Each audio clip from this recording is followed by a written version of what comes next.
Welcome to the Josh Button Podcast, where we discuss health, wellness, and outliers from society.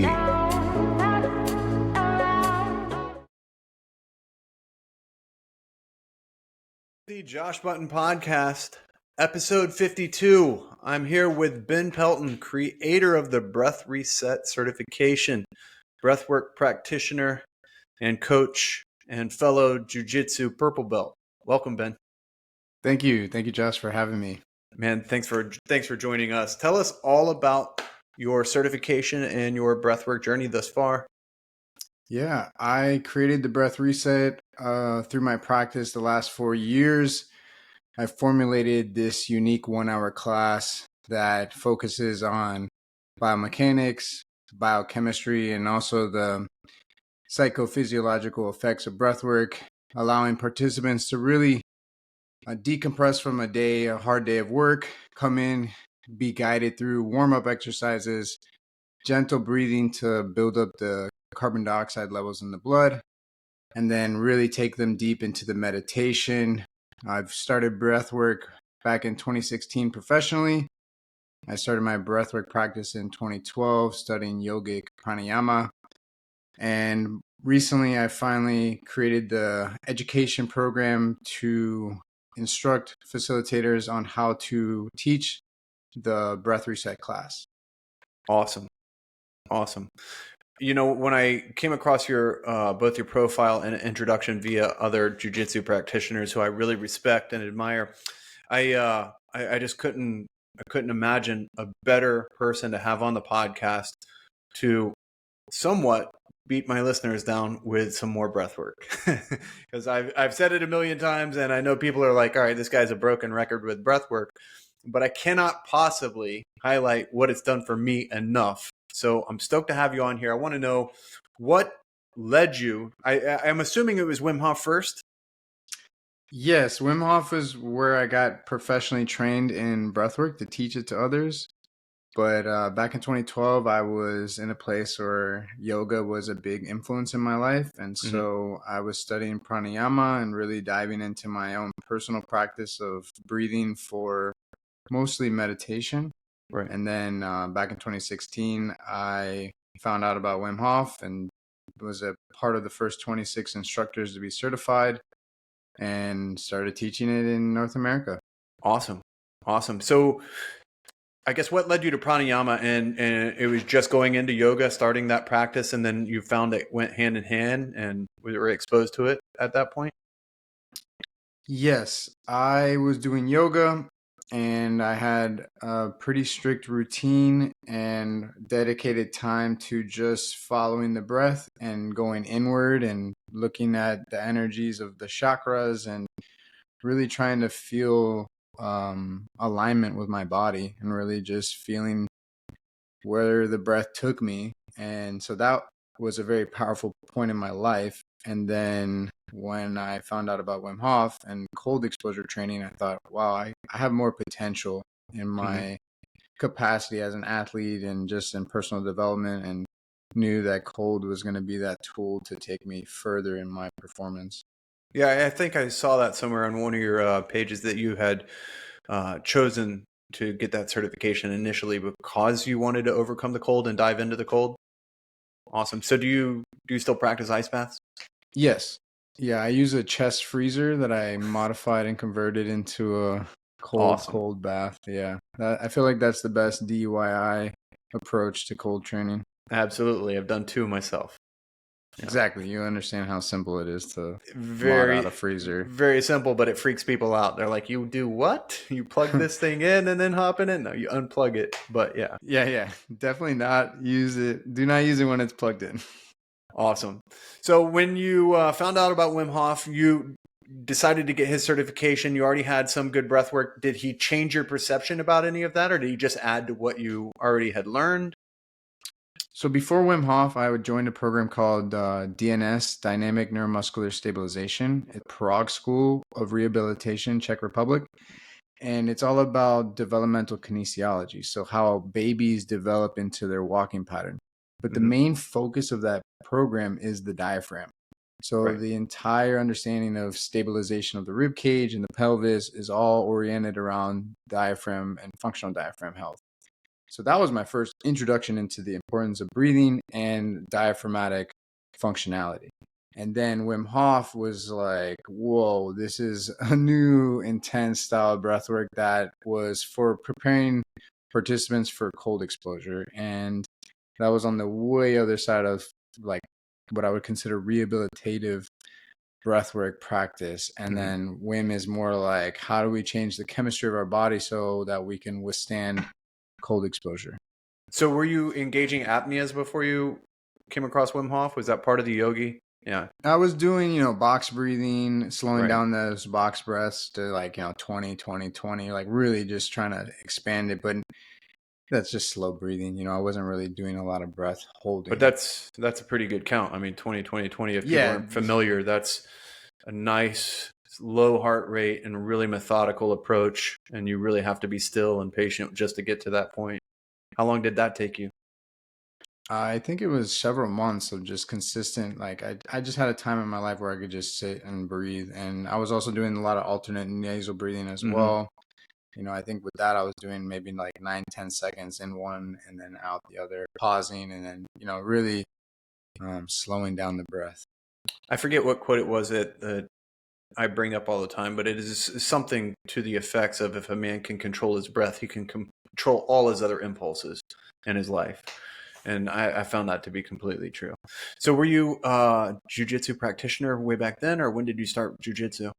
I started jujitsu back in 2018. Hmm. So I was already deep into Wim Hof. It's funny because when I was with Wim, they encouraged us to create our own brands to help Hmm. push the thing. So while I was with Wim, he kept saying like you need to have the spirit of the warrior. Wim has done his own martial art background as well. And so I came up with the brand Cryo Warrior. And at the time, I wasn't in martial arts. I was a collegiate lacrosse player. And so one of the brands that they use is Warrior, Warrior lacrosse equipment. So that resonated with me. But somehow jujitsu was like brought into my life. And now I understand what Cryo Warrior also means to me now. Yeah.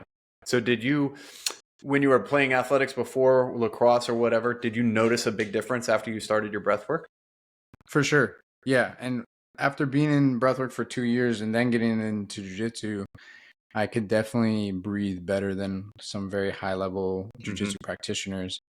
And a lot of people would actually ask me if I'm breathing during training, like I just have a silent breath. So are you even breathing? Hmm. Yeah, but just very controlled and relaxed. There's a huge difference between somebody that's holding their breath and somebody who's actually breathing properly, for sure. Yeah. So how long did you train for before you realized, all right, I maybe have a slight advantage on some of the people that are starting at the same time or that you consider equals and you spar with? I think immediately. I Yeah. mean, I had already 2 years of consistent Wim Hof style breathing and cold training. So it just immediately was obvious that I had an edge on people with the Hmm. breath. Is that how you got into coaching athletes for this? Just training with them or? I was a lacrosse coach. I worked with youth and then I got into high school and then I was teaching as a defensive coordinator at Florida State. So I've always been working with athletes. And then when I graduated with a philosophy degree, originally I was in engineering and I wasn't passionate about it. And then when I got to philosophy, I just realized that I was destined to be a coach. I like to work with people and see them improve. So yeah, that was kind of the real beginning was lacrosse coaching, and then now personal training, rehabilitation training, and breathwork and all that. Will you coach jujitsu? That's my goal. I do teach classes. Like on Wednesday, I'll fill in for Sechabala's class, and then on Thursday, I'm doing the morning class. So I was blessed when I got my blue belt and I moved down to Miami. COVID hit, and I had some friends never did jujitsu, and I asked Renato Tavares if I could teach, and he gave me permission as a blue belt to really start working under him as an affiliate school. And so I was working with white belts, and Yeah, it really taught me a lot about being an instructor in jiu-jitsu. It was, how to work with people that have never done it. And I think it really helped me level up by being able to teach. Oh, for sure. You want to retain something, go learn it, teach it, and that's one of the tricks, right? So, are you going to compete? I see you have competed. Do you plan on competing for every belt, or is this? Yes, I love competing. I got into jiu-jitsu. I didn't really think I was going to start out competing, but I noticed right away that competing just takes your skills to a much higher level. Mhm. You can go to the dojo and work with people in your class, but if you really want to be high level, you need to compete with other high level performers. So, I had an injury in the beginning of my purple belt, and so I've been off the mats for about 8 months and just recently got back into competing. I will be doing the Orlando Open, so we'll see how that goes. Awesome. But yeah, I think I plan on competing. I did a match, a super fight with Nogi. It was a draw, but came back to class and already I could just feel sharper. And it was Yeah. just one match, right? It's just crazy how it's one athlete. I competed for 6 minutes, but the intensity of that just brought my level up in the following week in class. So, I Yeah. really think if you want to level up, you got to perform. Absolutely. We learn both from, even if we were to lose or if we were like that, a draw situation, just the experience, the exposure, the intensity, like you said. So when you're working with white belts and you're working with people that don't have that much experience, how much do you expose them to breath work to kind of help them in their approach? I think it's important. I wouldn't say I introduce it too much because I feel like that's their focus is on the jujitsu movements and they're Hmm. so new and novice that telling them to focus on slow breathing can be even more overwhelming for them. Like, wait, I'm not breathing right. Like, Yeah. hold on a second. Let me pause and think about that. So I bring it in to people that are interested in it. If they want to breathe better, I'll dive into it. But recently I don't really distract them with it. Yeah. It's kind of touching on a really interesting part of it is if they're not actually actively seeking that or they're not ready for it, then it's not really going to have the impact it should anyways, right? Yeah, I've learned the hard way of trying to take people to the water and force them to drink it. And Yeah. if they're not ready to drink, they're definitely not gonna take a sip. Yeah, that was part of the reason I really wanted to have you on here too, though, is so that people could have another perception, somebody else who's been through it and who's tested themselves in different ways and learned different things and applied it to their life. And look, you're reaping the rewards. It's obvious. I did like that one post where you were saying, look, this was an intense match, but if you notice, I was put into a bad position. I controlled myself. I breathed properly and I waited for my opening and reversed the position. If people can learn to do that in everyday stressful situations in regular life, then I mean, that's a huge accomplishment in itself. Right. Yeah, I think that was a great idea to bring up. I was being smothered by someone, but the energy that he was exerting, you could see it in his face, the mouth open, breathing really Mm, hard, and then I was just there breathing through my nose, very controlled. And like you said, if we could transfer that into life when things get stressful, if you already have your breathing, the most important like deliverer of energy under control, then you can mitigate those stressful experiences. how often do you notice that in sparring? As far as Just the being in an intense sparring situation and just realize, like, oh, he's about to hit that threshold just because of the way his physiology is, how he's responding, how he's breathing.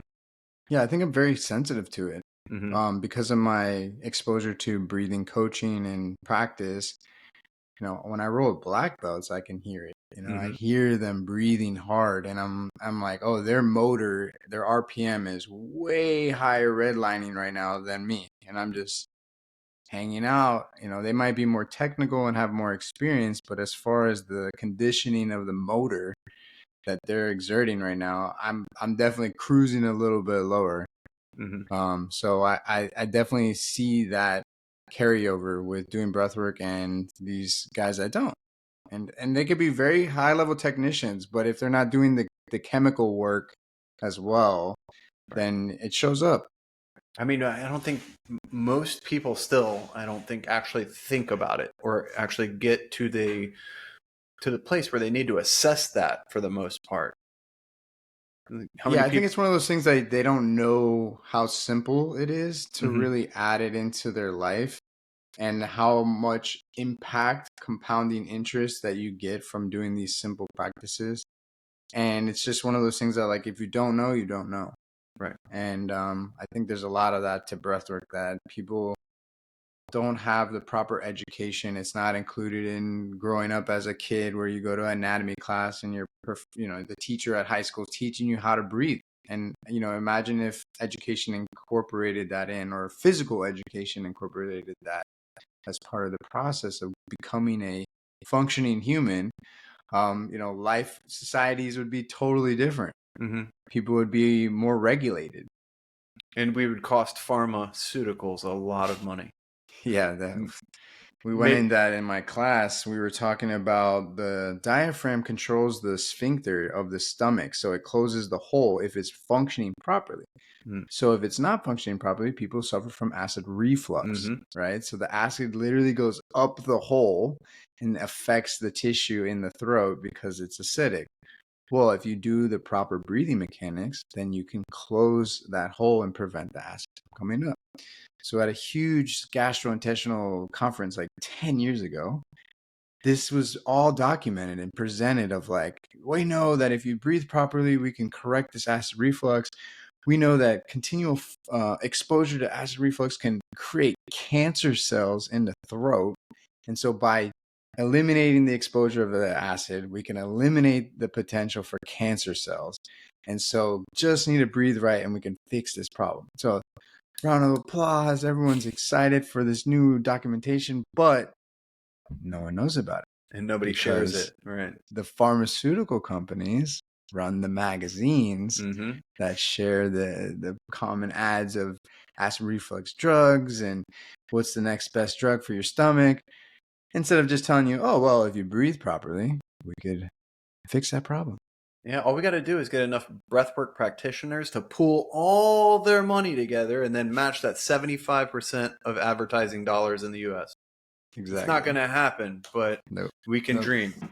So Yep. have you worked with people with other health issues and anything like sleep apnea or people that have restored their health through your breathwork practices? Right now, I'm working with an older gentleman. He's about to be 70, and he uses a sleep apnea machine. And we're doing some exercises to really focus on the throat health and strengthening the tongue. So there's a Dr. Mew, who goes into all sorts of oral health. And so we're doing some experimenting right now to really see if we can get him off the machine. He says he sleeps better with it, but I feel like, the goal would be to obviously get him off of it by strengthening his throat and his tongue. Mm-hmm. I would feel like that would be a huge testament to the practice.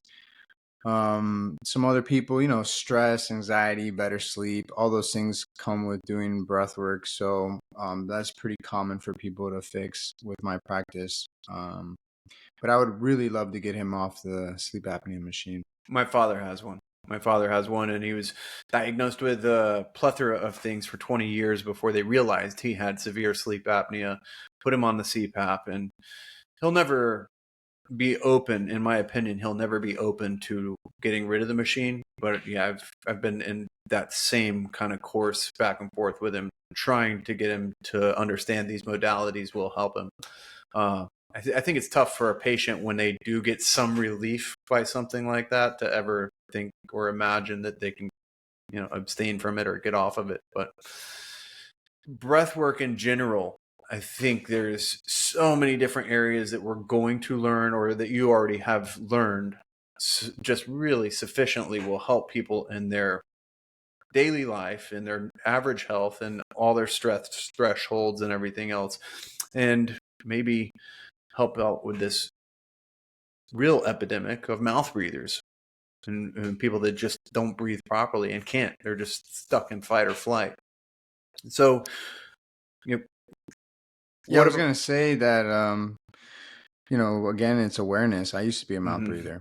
And then once you learn the information of how the mouth is for eating and Mm-hmm. the nose is for breathing, then you think, oh, wow, I've been using the wrong hole. Let me develop a practice to correct that. And so I engaged in the mouth taping at night Mm-hmm. to effectively retrain my habits of breathing in through the nose. And I corrected it. But it wasn't really something that my medical doctor, my primary care doctor would have informed me of. Mm-hmm. And that's part of the bigger picture, right? Like you said, epidemic of mouth breathers. Well, if everyone's primary care doctor decided that they wanted to approach their, patients with this new information, I think it would be life changing. It would definitely help huge to have them, not just breath workers, but our primary care medical system Mm-hmm. evaluating people's breathing pattern. 100%. So when you engage mouth breathing, do you recall if your sleep positions change? No, no. I have this new awareness of, I've really been working on tongue health. Mm-hmm. The mouth, the breath is so integrated with the tongue and the positioning of the tongue. And so when I'm sleeping, sometimes I actually have a conscious moment of feeling the suction of Right. my tongue on my roof of my mouth and kind of using that as stability and support of my airway as I'm sleeping. So I think a lot of people lose that awareness of the tongue and how it can really suction up on the roof and stay stable. I've got a really weird, twisted story for that, man. When I was had to be 6, 7 years old, I went into a dentistry an office where they said to my mom that I hold my tongue on the roof of my mouth, and that is incorrect. And it would create a speech pattern where I would lisp and say S's improperly. So they wanted to put a device in my upper teeth that would train me to keep my tongue to the bottom of my mouth. And my mom's like, no, he'll be fine. He'll figure it out, thankfully. Because if they had done that, I can't imagine all the other health implications that it would have had over 20, 30 years. Yeah, And exactly. it I took mean, me, it's mind-boggling yeah, that's it took me 20 years to realize that they were wrong in that. I didn't know, but looking back was like, whoa. yeah. Well, for me as a kid, they gave me orthodontics and they put braces on my teeth. Mm-hmm. But if you look at the new information, they call that restrictive orthodontics, and Mm-hmm. so they braced my teeth into this metal wire, and it prevents the face from fully expanding. So I've done a measurement of my molar to molar width in between my mouth, and the size of my palate is not what is designed for a man to be. It's Mm-hmm. too narrow. And so I could potentially go through the path of putting a tool in to now expand the palate, create more room inside my mouth, which would open up the sinus cavity and really allow me to breathe even more optimally Mm-hmm. because the face may have been restricted as a youth to fully develop. And it took me 20 something years, like you're saying too, to really become aware of this information that, oh, the orthodontics that my family was trying to do to help me Mm-hmm. was actually counterintuitive and not helpful and potentially, damaging my long-term health. So when you initially started yoga and breathwork, were you healing from something? Was there any inspiration for you to, step foot through that door other than getting more flexible or? I think it was just mostly mental, filling in the time. I just had a lot of time in my life, and it was just an opportunity to really dive inward and figure out, what is all this yoga stuff about? What is this chakra energy? What is breathing with intention and all that good stuff? So would you consider yourself a seeker by nature? You've always kind of, For yeah. sure. I've always been interested in philosophy, um, and the whole ascension process and trying to become a more enlightened person. And so, funny enough, like I was in engineering and then I got into physics and mathematics and then philosophy. And so I just kind of like dabbled in the different arts of understanding reality. Mhm. And I feel like that's really allowed me to grow and really understand deeper meanings of life. And yoga and physical stuff has definitely helped with that. And jujitsu in itself is just a very interesting practice of a whole nother understanding of life and martial aspect of life. Murder yoga. Yeah, exactly. So did you go to FSU or were you just a coach there? No, I went to FSU. I was, like I said, I mentioned I was a engineering student, and Mhm. then towards the end of my education, I switched to philosophy. Very Danaher-ish. Yeah, exactly. Philosopher, and then just get into something like jujitsu and apply it there. It's wild. Yeah, yeah. I mean, definitely allowed me to think of things logically, Hmm. for sure. So do you find that you have a different approach because of that? Like as far as teaching in jujitsu? I think it's really helped me with my communication of information Hmm. and really being able to use words to express what's being done. I think that's where people have a lot of limitation in expression. They don't know the right word to fill in that allows them to really express what they mean, whether it's through jujitsu, through movement, or just communicating as individuals. I feel like we are restricted by the amount of words you can use to express. And so I think philosophy and reading has really stimulated my vocabulary and allows me to really articulate things clearly. And I think that's helped me as an instructor work with beginners and really kind of explain this is the technique, this is the mechanics, especially with my background in engineering, understanding like the pressure, the vector of force that's trying to be transmitted through the technique. My studies in biomechanics, rehab, understanding how to fix injuries is also the other side of like create injuries. Hmm. So when we're doing the jujitsu techniques, it's very easy for me to understand like mechanically what we're trying to accomplish. And so that allows me to really translate that better to people. Saving people the same kind of situation that you see ahead of time, you mean? That too, yeah, like making sure that they understand where they're going and that they could end up injured, but Mhm. also just the way to express why we're doing the technique. Why are we trying to grab the lapel here or the elbow at this point, or grab the wrist and fold the elbow because now their leverage has been shortened and they can't really generate force. All those things I feel like through my education has helped me be able to communicate that better. Awesome. Yeah, I'm sure you can spot the mechanics of where you're strong and versus where you're weak a lot better than the average. So I guess working with athletes, guys that kind of feel like they are, whatever, a black belt, they know what they need to know about that. How do you find a way to get them to be open to the possibility of going a little bit deeper and thinking about maybe just the mechanics of breath and the science of it even? Again, I just think it goes back to like them seeking it Hmm. versus me trying to instill that into them. I think it's so much easier when I have an athlete that's like, I need to work on my breath. Like, Right. what do I need to know? Like, what's the technique? How can I get into my diaphragm? Just I'm ready. Versus people that I know it could help them, but there's They- all sorts of different people that do the athletic thing, and you have the high achievers that really want to learn and expand, and then you have people that are good practitioners, but they're satisfied with what they're doing. Yeah, no doubt. Yeah, and especially in jiu-jitsu, you experience all kinds of different, people that are in there for different reasons, whether they be hobbyists or competitors or whatever their drive to be there is. It could be very, very different. Yeah, So, so when you reached out to me, I could sense the passion, and I looked into your stuff and noticed that you're also a breath practitioner. And when we start talking shop, I get animated, I get excited, I get enthusiastic because it's my passion. But mhm, I only get to share that with people that are presenting the ready to open that translation, that transmission of energy. right, for sure. Instead of talking to somebody who's instantly throwing up a wall on kind of somewhere else in their imagination at the moment or whatever.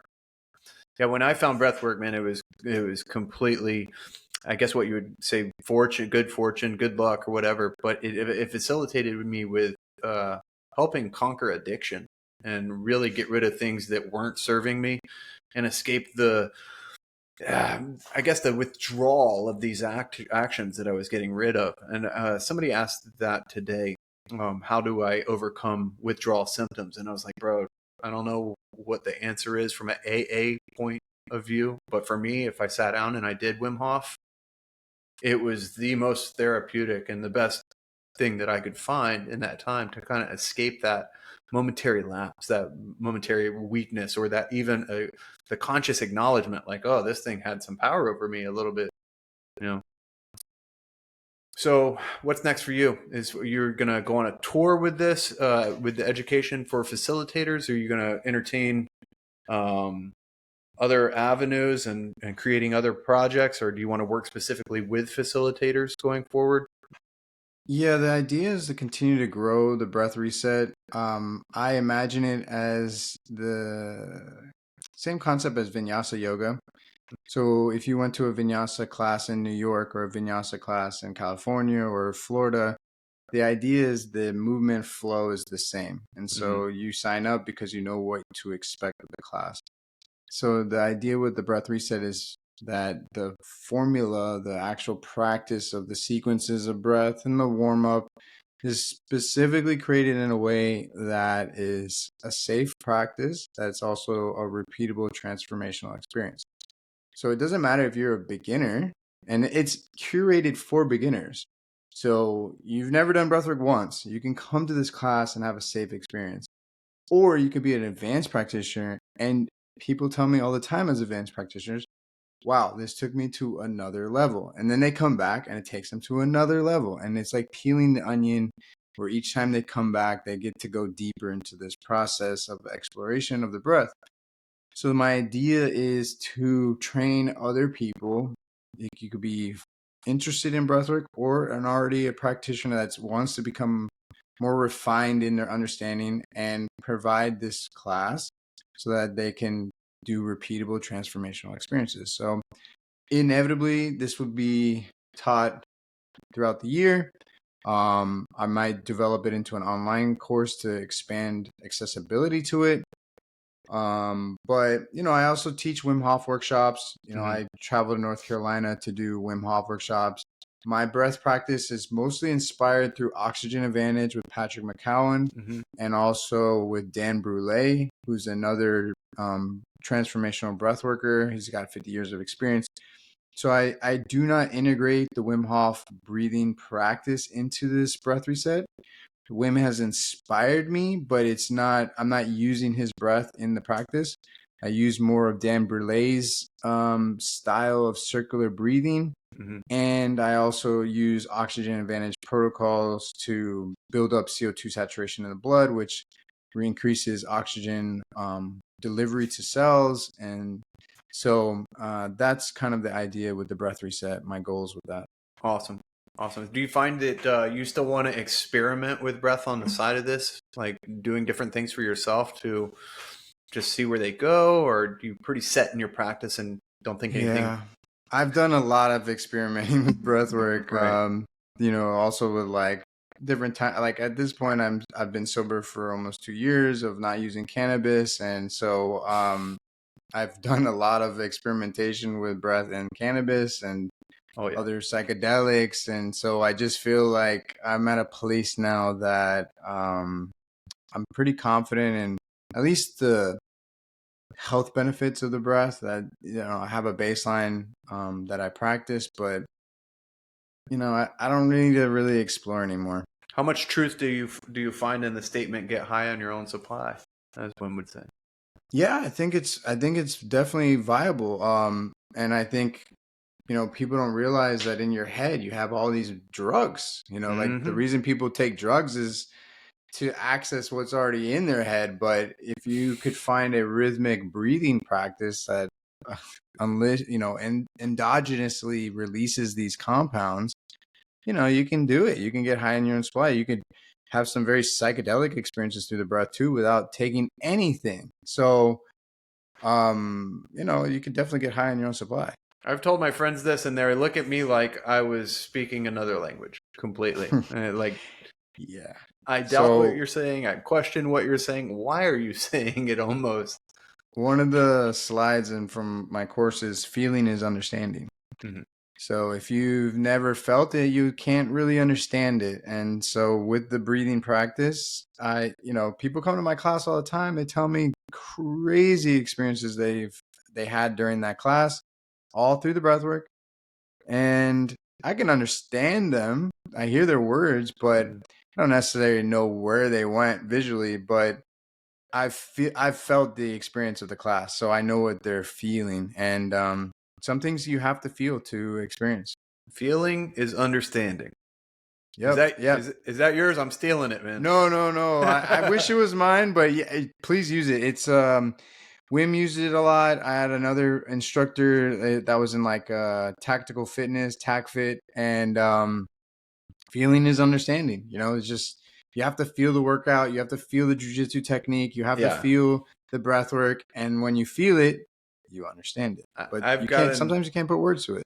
I've got an ongoing debate with a friend of mine over the validity of certain training practices.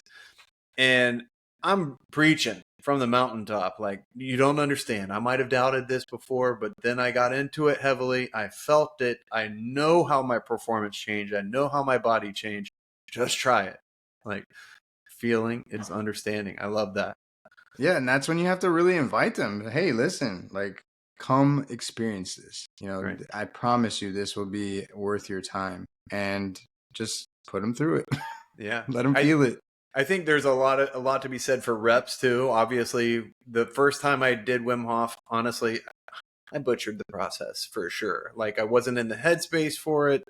I didn't understand it because I hadn't felt it, like you just said. But also, I was introduced to it via text or just reading it and applying it was just too far for my own skill set at that time, my own knowledge. But then when I was introduced to it by somebody who was a practitioner, who was a good friend of Wim's, who laid me down and actually walked me through it, bruh, the whole perception of it changed. The whole experience changed. I had that ding light bulb moment where I was like, oh, it's not what I thought it was based upon my first experience because of this introduction and knowledge. Yeah, I get that when I do the Wim Hof workshops. I Yeah. have people that come to the class, they're interested in refining their information, maybe the technique of the breath. And when they get done with the session, they're like, wow, that was way different. That was way Mm-hmm. more potent than the YouTube video of me watching Wim or doing the guided breathwork through YouTube. Yeah. I'm like, yeah, but that's why you work with a practitioner, like I've trained with Wim multiple times and traveled the world to be with Wim doing breathwork. And when you get that direct translation, there's definitely levels to the feeling and understanding like how far you can take the breath and how far you can take people. So did you go to Iceland? Is it I recently was in Poland. We had Poland? the annual international instructor reunion. I think there was like 250 instructors from all over the world. And all of us were in this huge hotel like room with Wim in the middle, just going off with the breath. And yeah, it was like 40 minutes of guided breathwork with Wim and singing and chanting, Mm-hmm. and the visuals and just the energy was magical. So do you put any vagus nerve stimulation stuff into your own breathwork practice regularly? Do you find it makes a difference?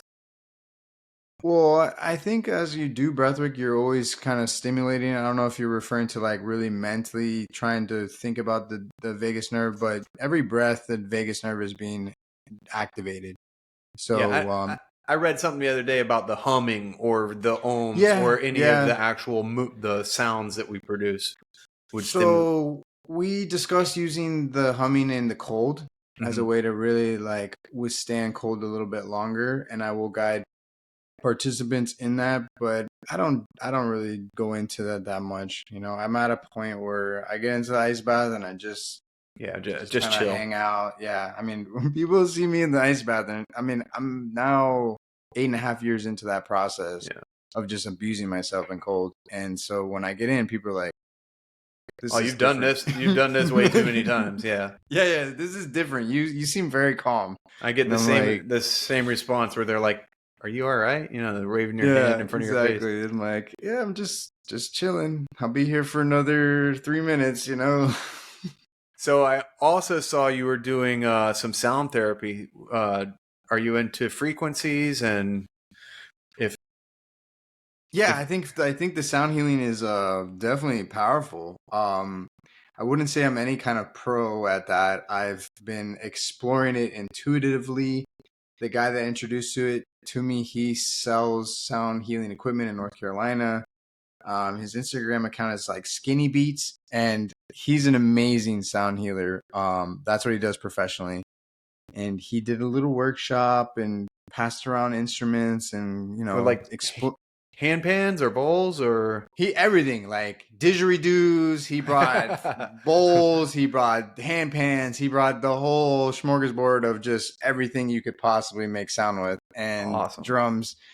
And he just let people play with them. You know, it was like show and tell. Hey, if you want to play the didgeridoo, this is how we do it. The flute, whatever. And at the end of it, he allowed us to purchase some of the equipment if you wanted to. It was just like his opportunity to do sound healing and also sell equipment. But people love it. I've had some very powerful visual inside my head closed eyes experiences after the breathwork combined with the sound healing, where the frequency definitely resonates your mind and body and just kind of takes you to a new level. So I definitely incorporate that into my classes. um and it's just something I'm developing as a just through practice. Super cool, man. Super. When I first got introduced to Wim in the proper way, I was actually growing weed in California. And one of the things that I had stumbled upon, I don't know, months before that was that the plants react to the same, frequencies that we would react to, 432 or whatever. So I was playing all of these binaural beats and different 432 waves for the plants when I was doing the breath work. And I was like, oh, wow. Yeah, It just exactly. trippy. That's wild. Right. Yeah, that's amazing. Yeah, that's definitely one of those things that I would like to have the right introduction to, hand pans or sound bowls, and incorporate that into my own practice and see what it does for me. It's always kind of intrigued me since that experience. But I too quit smoking a year ago. And on that note, would you say that you've graduated from marijuana as well, or is that something that you would put off to a later part in your life? Is this something you'll revisit? Is your perception of it the same, or has that changed completely? So I feel like I was definitely a well, okay, so I used it recreationally. Mm-hmm. Then I was introduced to real Rastafarian Jamaicans that Mm-hmm. like lived in the church of the Ethiopian Zion Coptic Church and like lived the real Rasta life and showed me how they read the Bible and old ancient books that the Bible had the cannabis word in it, and like it's integrated into the religion just like the Catholics use wine as their sacrament. These individuals would use cannabis as their sacrament. And so they shared this with me and I was brought into it. And so when I experienced that, it really changed how I used cannabis from just a totally recreational approach to like, this is in the Bible. Like, Mm-hmm. this is like, here's a Bible, old one that says this in it. And really, when you start looking for it in the spiritual ideas, you kind of can see how they are speaking truth about it. So it made me feel way less shame and guilt towards the usage of cannabis and really brought that spiritual supportive mentality that is not as bad as people make it. And so I did that for a while. And then I just felt like I got to a point where it was again being maybe a little too abusive with like needing to get that next bump, that next high, and really just trying to be high all the time. And since breaking that, my wife and I both went sober, and I just now when I see other people using it, it's kind of a turnoff. I just feel like they're just kind of always trying to get there, and I need to do this before I go eat, or I got to do this before I go do this activity, versus just living Right. and being in the moment, and taking life on as like a real, like I don't need to coax myself with being doped out. So I don't know. I At this point I'm pretty pleased with not using it, and don't really see myself using it in the near future. Um, if something happened with, health problems or anything Mm. like that, like my grandfather, he was suffering from pain, and instead of using cannabis, he was using opiates and morphine patches. And I'm like, dude, you should be using cannabis as a medical pain tool. And no, it's illegal. I'm not going to do that. It's against the law. I'm a law abiding citizen. And here he is taking morphine patches. Right. Then he has to take another medication because the morphine would make him itch. So then he's got to take a pill for that. And then that pill does constipation. So then he had to take another pill for that. And like just all this just nonsense that like taking a plant could have helped that process. So in the future, if there was a need and I wanted to use it, and thank God things are moving more in that direction of accessibility for Right. natural substances. Yeah, I don't hold it against people that want to, use cannabis at all, and and use it for religious purposes or whatever. Let people do what they want to do. Just don't hurt other people, and be kind and respectful of others. 100%. Yeah, I feel almost mirrored to what you just shared. So with that also in mind, what are your thoughts on allopathic remedies? I mean, do you have the same kind of judgment I do on a lot of these things? You know, I think there is a time and need for real medicine, and like I had a staph infection. It was bad, and I've dude, had, I mean, I tried to do it with oregano oil and just try to hit it with all the natural stuff. And dude, I was sick. And I yeah, went to the doctor. Hey, oh, that's staph. Let's treat it right now. Gave me the pill. Within 30 minutes of taking the pill, I felt better. I was like, woof, thank God for this medication. So, I believe that there are times and needs, and, there are things that are proven to be very powerful and helpful for us.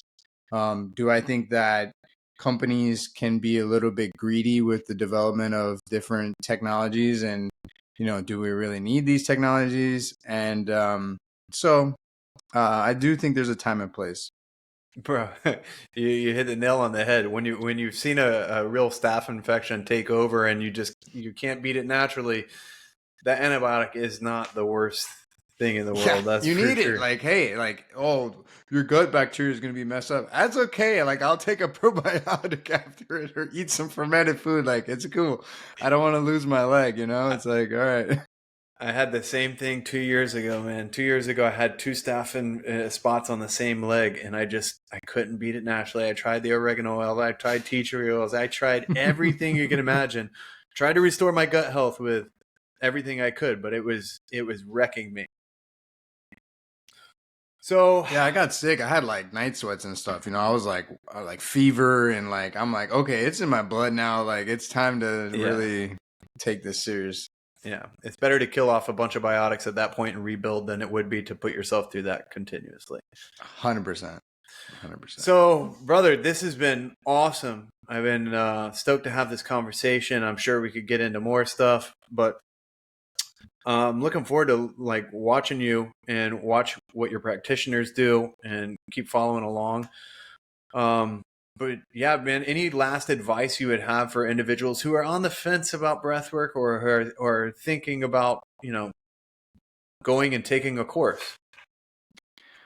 I would say this: if you think about how long you can go without food, it's weeks. And if you think Bro, about how many days you can go without water, it's days. But how long can you go without breathing? And it's only minutes. So if you really think of the priority that people put into their life about my diet, mm-hmm. or what beverages I'm drinking, or my hydration protocol, like all those things are important. But what's even more important is your breathing. And so if you're ever on the fence of whether or not you're breathing properly or want to learn more, find a practitioner, go on YouTube, buy a book. Like there's tons of information about breathwork and books, and dive in, because this is your most powerful life generating tool is your breath.